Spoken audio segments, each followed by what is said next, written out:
Hi, everyone, and welcome to episode 608 of the People Behind the Science podcast. This is Dr. Marie McNeely, and I want to thank you all for joining me today. We are excited to be rebroadcasting our interview with our guest, Dr. Ricardo Araneda, originally published on November 26th of 2014.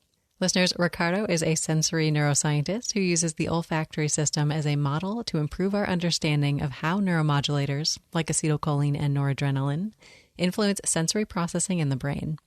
His research is providing important insights about sensory processing, particularly in the context of olfactory dysfunction as an early symptom of aging and neurodegenerative disease. During our conversation, Ricardo discusses his research, the inspirational story of how he became a scientist, and more. So listeners, get ready to relax and enjoy this episode of People Behind the Science. Every day, discoveries are made that will change our understanding of the world around us. Dr. Marie McNeely is here to bring you the brilliant minds who are making these discoveries so they can share their incredible stories and take you on an amazing journey. Welcome to People Behind the Science.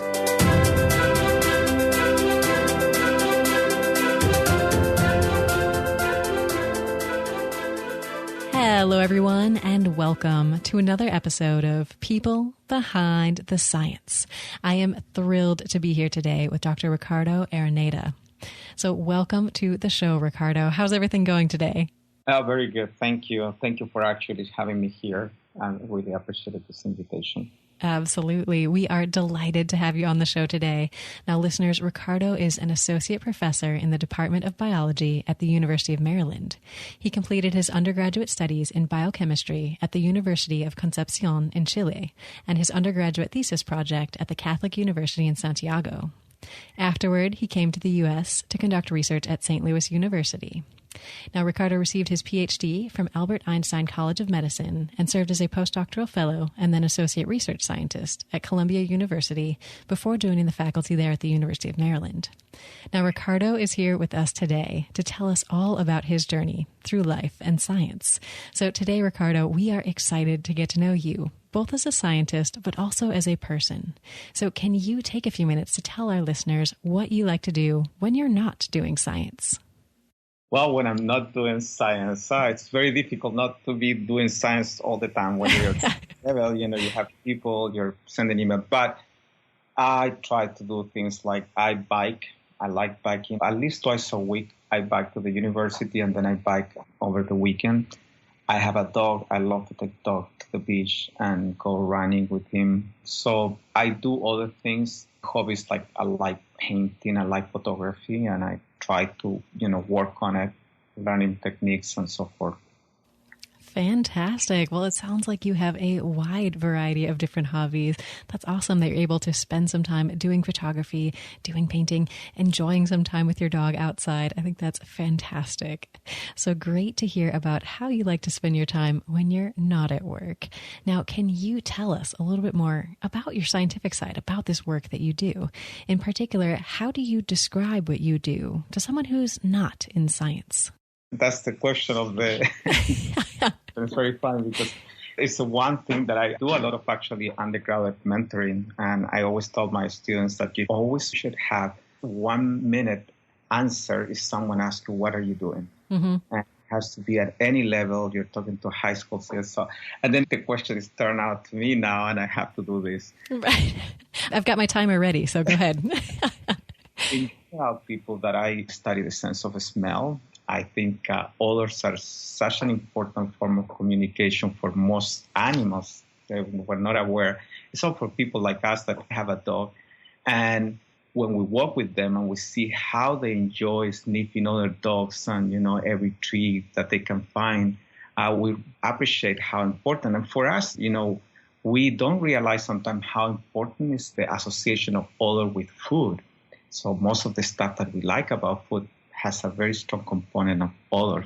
So what I do is actually to study the cells in the brain that are responding to these chemical signals, and that by their activity, they know what exactly we're smelling and what we make of it. Are we supposed to run away from a predator or an animal or like the food that we have in front of us? Certainly. Well, I think this is a fascinating area of research. And as a dog owner myself, I think it's sort of in this endless state of wonder, watching how interested my dog is in every single tree. You know, you barely make it a block because she's stopping every 3 feet, you know. I said, so the reality is that for most animals, this sense of communication to others is such an important part of their life. They need this for finding food, for mating, for avoiding predators. So it's very important. Great to hear about what you're doing in the lab, what you like to do outside the lab. And I'm impressed that you're able to fit everything in a day. I mean, with all these different hobbies that you have, as well as doing such amazing science. What motivates you? What gets you through everything? Is there maybe a quote or a saying that you love to keep in your mind to keep you going every day?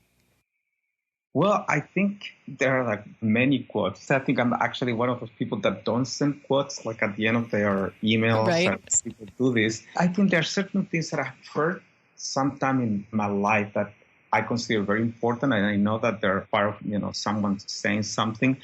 Probably I'll be misquoting here, but I will say this quote that says that we're standing at the shoulders of giants. This is something that I use to actually encourage my students to read the work of famous scientists, people that were doing science before, or they were laid down the foundations of the work that we do. So in a way, we are following something that started a long time ago, and we should be inspired by this. So that's one of the quotes I think it's important. And then on a more personal level, it's one of my favorite quotes. It's actually taken from one of the books from Garcia Marquez, Love in Times of Cholera. I liked it so much that I used it for my thesis. And this quote says something like, he allowed himself to be swayed by his conviction that human beings are not born once and for all on the day that their mothers give birth to them, but life obliges them over and over again to give birth to themselves. And I find that through my life, I have to do that many times. I have to reinvent myself at a personal level. And I think as scientists, we always are doing that. We're always looking for different things. And sometimes we start a path and then suddenly we don't even realize that we are in a different place at one point. So somewhere there, you reinvented yourself. Absolutely. I think these are amazing motivational quotes. I love this sort of image that comes to mind, this standing on the shoulders of giants. And I think such an important concept in the world of science that you're ever building upward from this research of people who came before you. And you're part of this process, I think, is a wonderful thing to think about. And I love this idea, too, of reinventing yourself. And I think as scientists, you're absolutely right. You're constantly reshaping how you're thinking about things, and also how you're thinking about your place within science and how you're going to contribute. Mm-hmm. So can you tell us a little bit more next about some of these people who may have motivated you along the way, or people who served as role models for you? Wow. Well, I actually been very fortunate that I had great mentors throughout my scientific career. I think I have some examples. When I started doing research back at home, I started doing research very early as an undergraduate student. And one of my professors, Dr. Gonzalo Bustos, used to encourage me to read. He would leave a paper on my desk every day. And this is someone that I still remember those days, that it wasn't about meeting with him and discussing the paper. It was different papers every day on my desk you need to read. And this is something that I try to encourage my students. So it taught me that. Then when I came to St. Louis, I was invited by Rodrigo Andrade, and I still consider Rodrigo my mentor. I think he was a very important person in my formation and to be very rigorous about my research. And even today, I'll call him and ask him a question, and I feel like I'm always learning from him.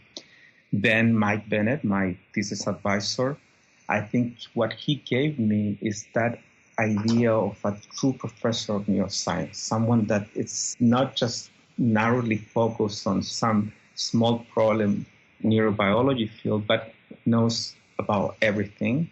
And one lesson that he taught me at one point, I didn't want to work on something that he was working, and he was curious why I wouldn't work on that specific model, which actually was hepatocytes. He's a big person in gap junctions, and there are a lot of gap junctions in hepatocytes.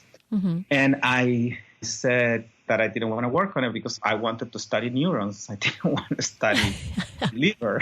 Right. And he said to me that the most important thing was the question, not what system you were using to answer that question. And I think it was a great lesson. And then with Stuart, my postdoc was a lot of fun. Of course, I was in New York. New York is always fun. And he taught me to create an atmosphere in my lab that everybody enjoys. I think his lab is like really, really fun. And he also encouraged everyone to actually go beyond the scope of your research. So he was always interested in hearing from other things, other ideas. So you were not narrowly focused on one question. He will let you do other projects. And, I was very happy. Actually, I read my first grant in his lab to do my own little project, which is the one that I took to Maryland. It sounds like you've just had some amazing mentors along the way. And I love how you've really pinpointed some of these lessons that each person taught you. I think that read a paper every day is one that I've heard from a couple of people. And I think that is so important because there's so much to know out there. It's one of those things where if you spend a couple of weeks not reading any papers, you're very behind, Yeah. The pile just keeps growing.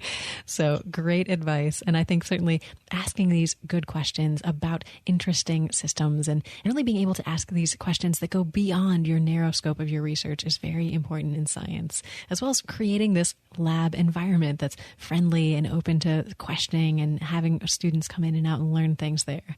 So great pieces of advice, really, or just lessons learned from each of these mentors that you've had. That's fantastic. So can you take us back now, Ricardo, to the very beginning? And can you tell us a little bit about what got you excited about science in the first place? Was there a particular point in your life that you can pinpoint where you started getting interested and maybe hit some of these key moments along the way that really got you to where you are today? Oh, wow. Well, I have a very unusual journey to get to where I am actually. Both of my parents didn't finish elementary school. And I was actually the first one in my immediate family to get a college degree. Oh, wow. So it's not that I grew up with, like some uncle that was a scientist or a university professor. There was nothing related to science around me. And I was given opportunities. My father was very big that he wanted me to get the education that he didn't get. But I took these opportunities, but at the same time, they had a lot of expectation from me because like every parent, obviously they wanted me to become a medical doctor. Mm-hmm. I've been there, yeah. Right? So I always remember that I was very interested in doing things with chemicals. Like I remember going to my grandmother's garden and grabbing flowers and put them in alcohol and extract and be fascinated by the color. And my father really wanted me to go to university. And I remember that at one point he took me to the university. I don't know how he managed to get someone to show him around. And for some reason, I ended up going to a biochemistry lab, I think, because I remember the odors, the chemicals. And it wasn't like the chemistry labs. I ended up going to that university, so I know exactly where it probably was. Mm-hmm. And so the more I realized I like chemistry, and then one day someone came to high school to give a talk about possible careers and mentioned biochemistry. And at that point, I realized that what I really wanted to do was to do experiments. Biochemistry sounded so exciting and, exotic biology and chemistry together. So that's the way I ended up doing biochemistry and not medicine. Certainly. My parents don't understand. As I said, they don't have this knowledge. It's very difficult for them to even picture a cell or what a cell does to understand that I do biochemistry. And then when I was finishing my program, actually I had a very nice pharmacology course that I took. And someone gave a talk on the chemistry of the brain and how sometimes it changes and it can lead to things like change anxiety or Parkinson's and schizophrenia. And then at that turning point, it was a turning point towards the end of my biochemistry program that I decided that I wanted to be a neuroscientist or study the brain. I didn't have a word for it, but I knew that I wanted to study the brain. And that's it. I went to do an honors thesis with someone in Santiago, Gonzalo, and I work on something related to the dopaminergic system in the brain. And one thing led to another. I was invited to come to the United States, and that's it. Certainly. Well, you have come a long way from extracting the color from flowers, I must say. That is amazing to hear about the beginnings of your interest in science and this fascination with biochemistry and kind of how that really started it all. That's wonderful.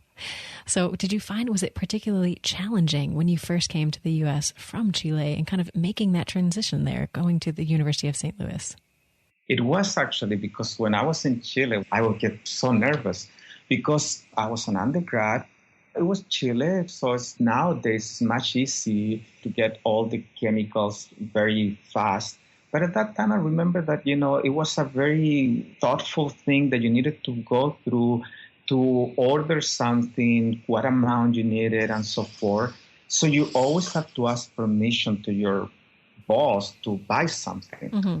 And hopefully it was something that you will really be careful about it when you're doing the experiments.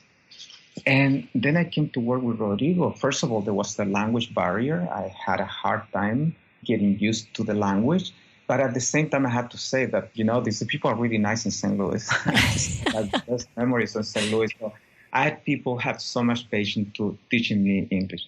But anyway, so one of the things that was difficult for me was to actually not be afraid of just breaking things or moving things around in order to solve a problem.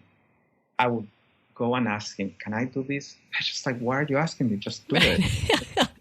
And I think after all this year, you forget about it. But the science in third world countries sometimes doesn't have the same pace. There are much more limitations in terms of funding. So people have to be much more careful about the experiments they do.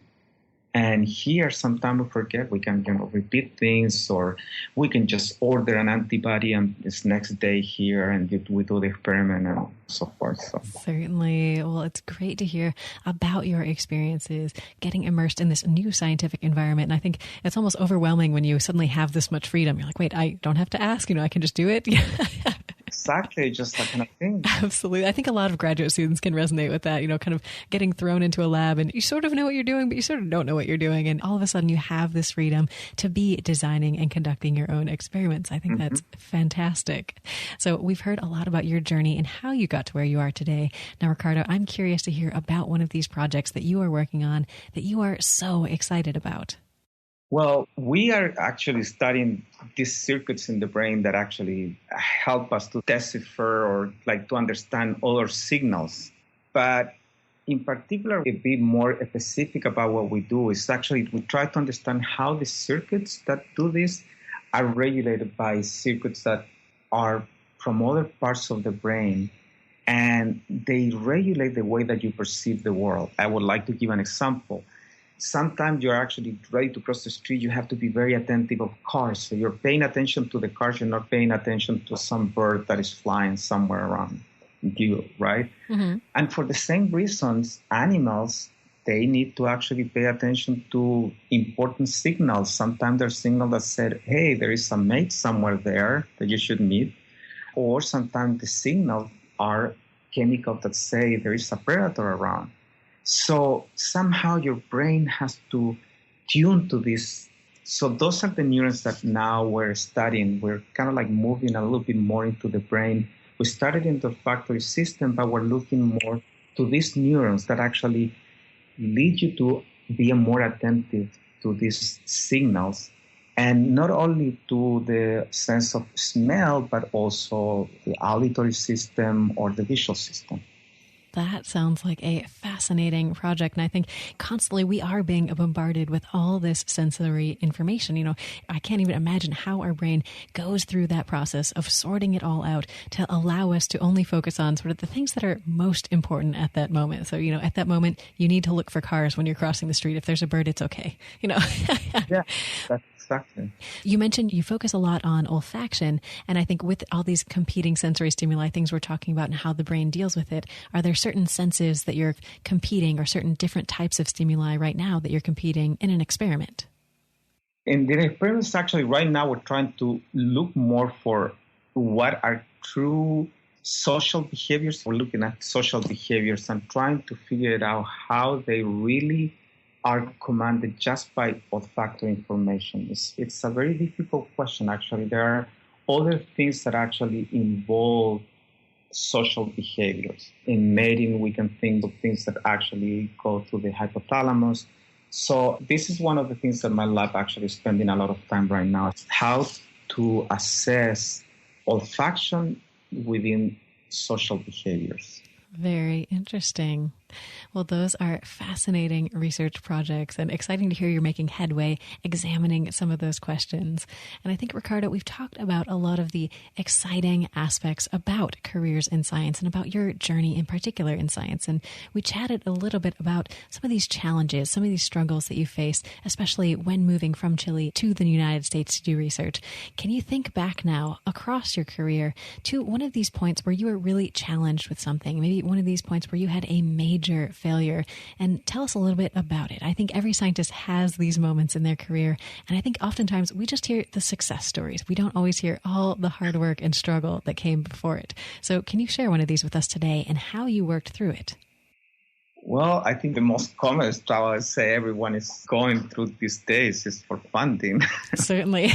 But we're not going to talk about that. Everybody has like the same experience. Everyone's crying together, yeah. Exactly. I think sometimes one of the things that I'm very big on, when I told you the story how I got to actually be in science, it's really a discovery, and I really knew very early what I wanted to do. And I think that drives me, and I have this passion for curiosity of knowing things, how they happen. And I think having that passion is very important for my work. But I have to admit that sometimes you actually lose for whatever reason, either because I would say something outside the lab, you're dealing with problems at home or something, or you actually are doing something that is very repetitive. You are just did the exciting work and now you have to complete the end. Right. And those times you actually feel like, you don't have the passion for it. You're doing like automatic work. And what I do in those instances is actually step back. I don't like to let this drive me down. I want to stay kind of like with the idea that I'm curious about things. I don't want to lose that passion. And what I do is to try a very different project. When I was in Stuart's lab at the beginning, I was doing something that wasn't working. And suddenly someone was doing viruses next door, and in the same lab.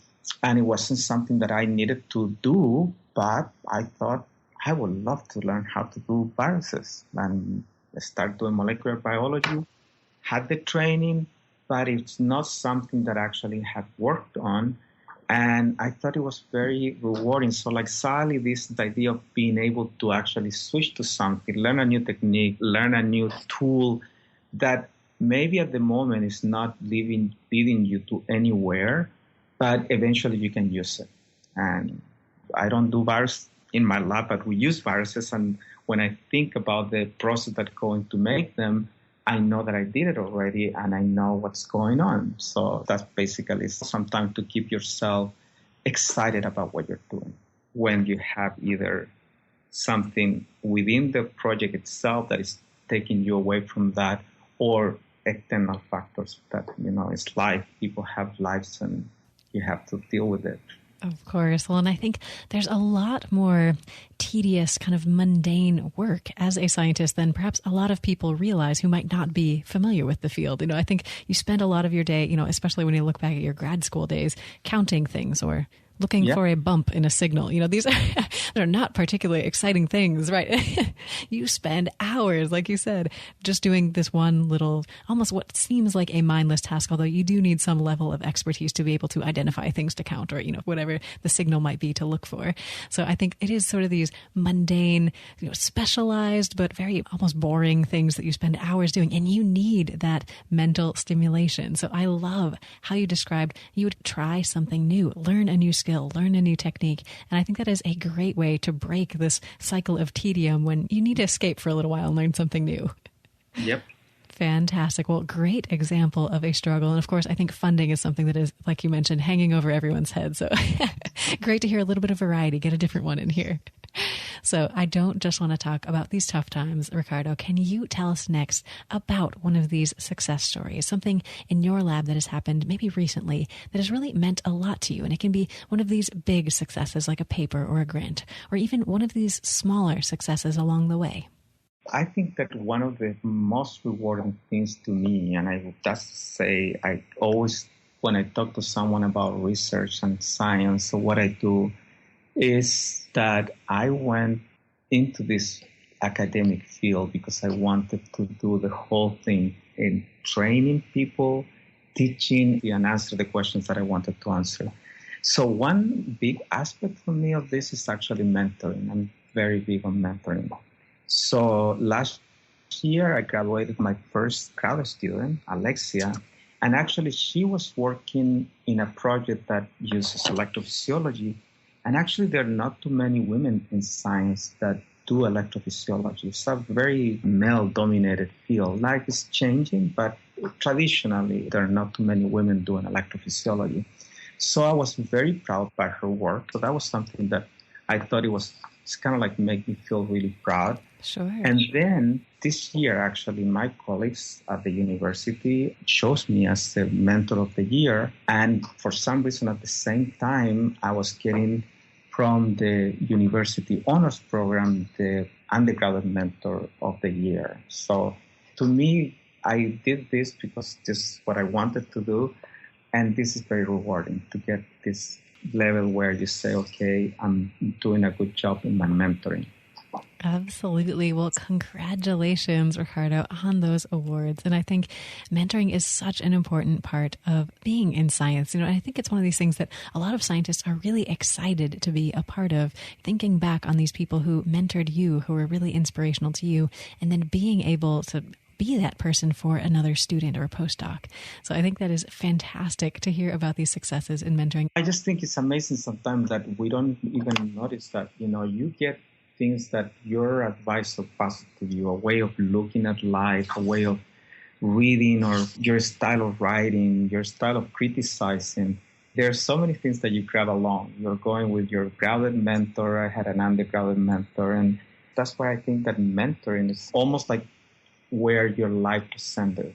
Certainly. I think in a lot of these things, you don't even realize you've picked them up until you've left whatever place you were at with that mentor. And then you realize you were wait. Certainly. Well, Ricardo, it is great to hear these stories of success in mentoring. Like I said, so important and wonderful that you're able to really enjoy and look forward to that aspect of your career.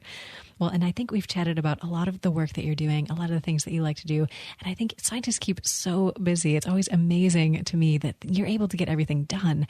But I think it doesn't always leave a lot of free time to sit back, relax, and enjoy a good book. Although a lot of the scientists that I've talked to have books to read lists a mile long. But can you share with us today one of these books that you've read and really enjoyed that you think we should check out? I subscribe to the New Yorker, so sometimes I have great articles and I read them, and then suddenly they mention a book that they quote from books, and I say, oh my God, I should read this book. One of them actually is Disappearing Spoon by Sam Keen. It actually touches the chemist in me, actually. That's why I love that book. It's very well written. I bought it for some of my students when they were graduating. I think great, especially if you like chemistry, just go through the periodic table and telling like really interesting stories about it. So that would be an example of a book in science or science related, which I really appreciate it and I recommend to anyone. But I'd say that when I was in high school, I read a book by Juan Rulfo, Pedro Páramo, and I think it's the most amazing book that I ever read and opened my eyes to a bunch of genre literature. And this book, I think, is very poetic. It's probably the only book that I have with hardcover. I know that everybody knows Garcia Marquez. I read all his books, and I quote from him in my thesis, but I think that book, Pedro Páramo, is an amazing book.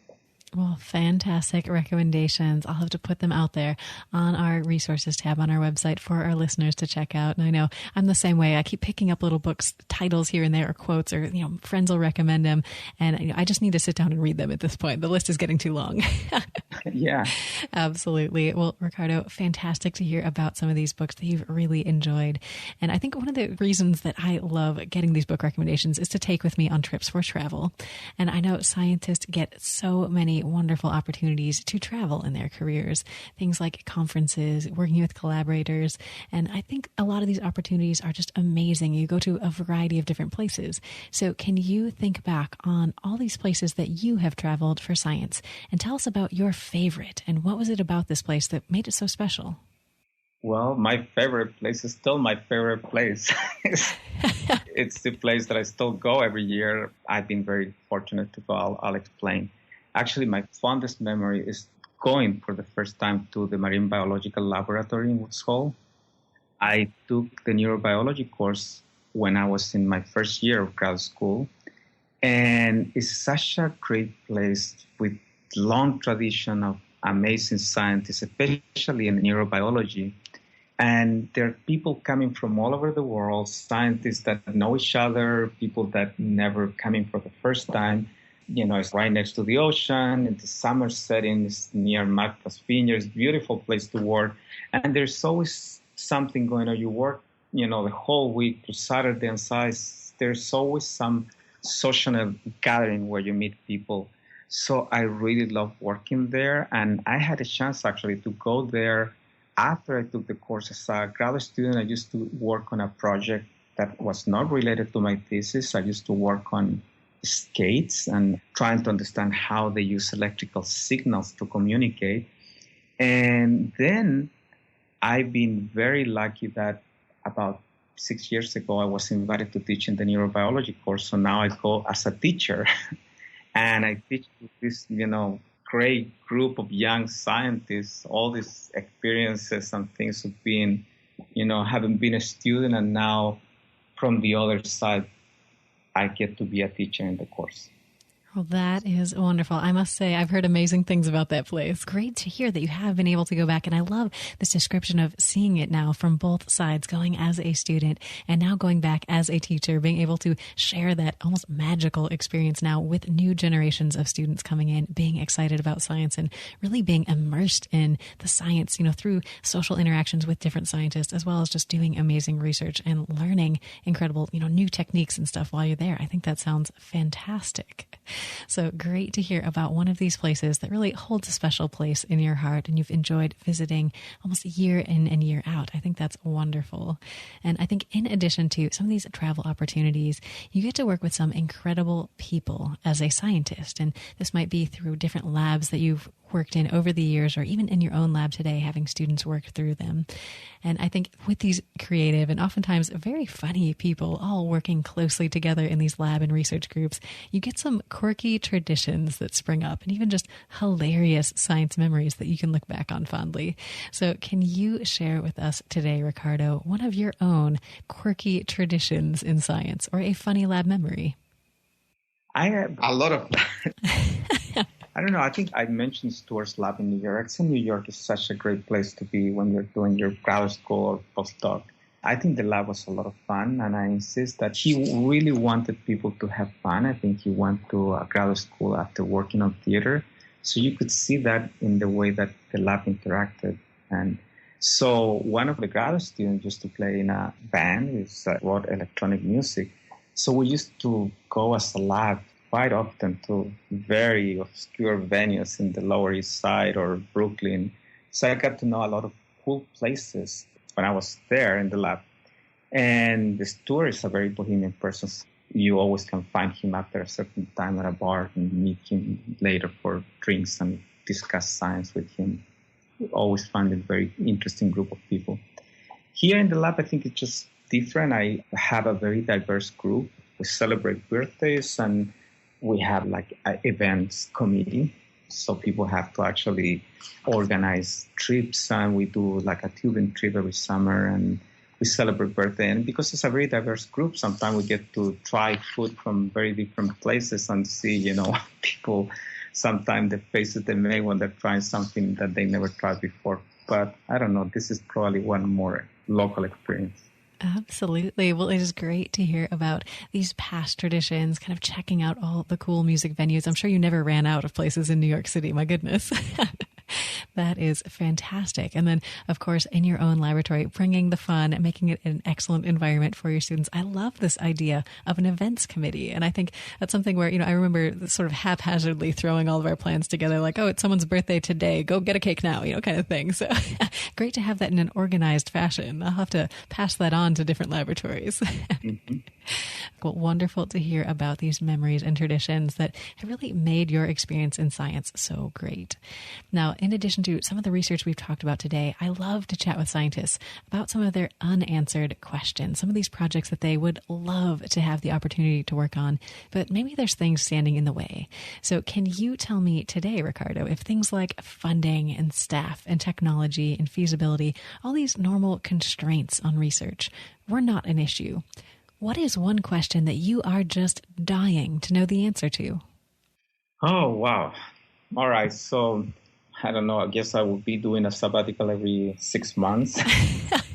6 months on, 6 months off. I like that. Yeah, like different labs that probably are working on the same question that I'm interested in and learning different aspects of it.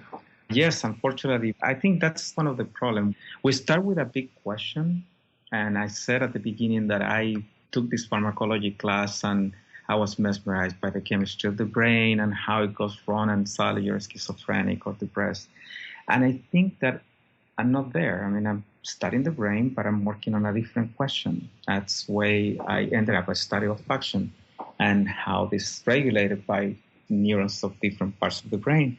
But I think that's something that I would like to do. It would be to go back to the question that I had at the beginning. But that is something that it will require to basically do something completely different. And I think it would be much easier just if I had, as you said, all the resources to actually let my lab to be guided and keep doing what we're doing, the focus that we have, but that I could actually get to have fun answering those questions in some lab and go there, as I said, 6 months here in this lab. Right. There. Anxiety and depression, I think, is something that I'm always been very interested in. Well, that is fantastic. I love this career that you're proposing here. I think we need to make this work. I think you could definitely, something like an independent research center where you could answer some of these big questions. Like it's like a sabbatical, but like when you do sabbaticals, you're not going to go on to a lab that is doing genetic of schizophrenia. But, it's not the idea. You do something that is related or something that would expand a little bit the scope of your research, but not at that level, which is completely, someone will say, well, you should have done this like 20 years. This is a job for somebody else now. It's a job for somebody else's now. If you could actually do and say, okay, I have built this passion for it, and it's like, let me do it. It's almost like being able to do this as a hobby that you were to do 6 months somewhere and then work on it. Absolutely. Well, I think you really hit it on the head. I think this is one of the struggles that scientists go through is you're interested in so many things, but you do have to focus to some degree when you're designing your lab, designing your research program. And it's hard because you have to let some of these things go that you're like, wow, that was kind of what got me excited about it in the first place. This is a question I'm really interested in, but I'm also really interested in this and this. And, you have to narrow down your focus a little bit, which means you have to get a little bit more hands off and I guess live vicariously through the people who are publishing those papers now in the literature. So fascinating questions, though, and I think would be amazing to know the answers to if we were to get all those resources pulled together to figure out what exactly is going wrong in the brain in a lot of these neurological disorders. So fascinating question to ponder. Now, I think in addition to working with amazing people over the years, I think you get a lot of incredible advice. And you've shared a couple of these little nuggets of advice throughout our conversation today. But can you think back now and tell us what you would consider the best piece of advice you've ever received, Ricardo? Oh, well, the first that comes to mind, actually, I do electrophysiology, which is a technique we record from cells in the brain and sometimes can be very frustrating. The electrodes that you use for recording don't work or the prep's not perfect. So sometimes you can spend months and you don't get anywhere. But then suddenly things work. And I think then is when you actually have to do all the experiments, because as frustrating as it can be for months, you can actually get a paper in 1 month. Oh, wow. So one of the advice that was given to me, and I give all my students that I teach in Soul, or my students in the lab, is that you should always treat your experiment, the one that you're doing, as if this is the one experiment that will give you all the answers that you want. And this experiment will provide the figure that will make the paper. So it goes along the line also with this idea of not doing things just for the sake of it, just to increase the ends. It's the idea that you can always do something different. Yeah, okay, in the first part of the experiment, you're going to use the same cell to ask something else. This is a cell that you never studied before, and it's so like every time that you encounter a cell, it's a new entity. So that's the advice that was given once, and I give to everyone. Every cell that you record from could be the figure of your paper. And when things are not working, take a step back. Maybe even you need to take a day off. But when things work, you gotta be there 100% because you can get the paper in 1 month. Great advice. And I think especially in electrophysiology, it doesn't matter if it's 6 p.m. If you've got that cell and you are able to record data, you are staying there until, Yeah, exactly. That's exactly. Absolutely. So great advice. And I think that is something, giving the students the opportunity, if things aren't working, if you are so frustrated, take a little time off, but definitely when things are working, be ready to be in it for the long haul until you get everything that you need. I think that is fantastic advice. Now, Ricardo, we have had some fantastic conversations today. Is there any other last piece of advice or maybe last piece of inspiration that you want to leave our listeners with today, coming from you personally? I don't know. I think it's the one thing that drives me. I think it's the passion for what I do, to believe that this is what I really want to do. I struggle sometimes when I see my undergraduate students. Sometimes they don't know what they want to do. And I feel that for me it was easy. I wanted to do that. I knew what I wanted to do from very early. And so to me, it's just find that what makes you really passionate, because there's nothing more rewarding than doing something that you like. Even the most tedious tasks are not so tedious. Like, you might want just to do research, but then along with it comes that you have to teach, or you have to write grants, or you write protocols. But even those tasks are not so bad when you know that overall you're doing what you want to do. So I would just say find that passion. It might take time, but you need to find something that you really care for it. Amazing advice and well said, Ricardo. I think it is so important to find something out there that you are so passionate about, that you're excited to work on it, and that all of these sort of tedious tasks that might come along with it don't seem so bad because you have that in your sights. You have that in your mind that this is what you're working towards. This is sort of the end goal that you're getting ever closer to. So amazing advice for our listeners. Now, can you tell them how they can reach out to learn more about you or your research? Well, actually, it's pretty easy. My last name is very uncommon. So if you search Araneda and put UMD next to it, my webpage comes right at the top of the search. And so you can go on the website and they'll find information about what we're doing, the students in the lab, what are our goals, and just you can always send me an email. The contact information is in there. Listeners, feel free to reach out. Definitely check out the amazing work he's doing in the lab and reach out if you have any questions. And Ricardo, thank you so much for joining us today and sharing these amazing stories. I really thank you, our listeners, and you for inviting me. I think this is a great opportunity to talk to everyone about my experience. I enjoy doing it, and thank you again. Absolutely. Well, thank you, Ricardo. And thank you, listeners, for tuning in today. If you love meeting amazing scientists, subscribe to our podcast on iTunes to make sure you don't miss hearing from one of your colleagues or your science heroes. Join us again next time for another episode of People Behind the Science. Your voyage to the lives of today's exceptional scientists has just begun. You can find everything we talked about today, including our guests' favorite books, biographies, photos, and more, when you visit us at www.peoplebehindthescience.com. I look forward to seeing you next time on People Behind the Science.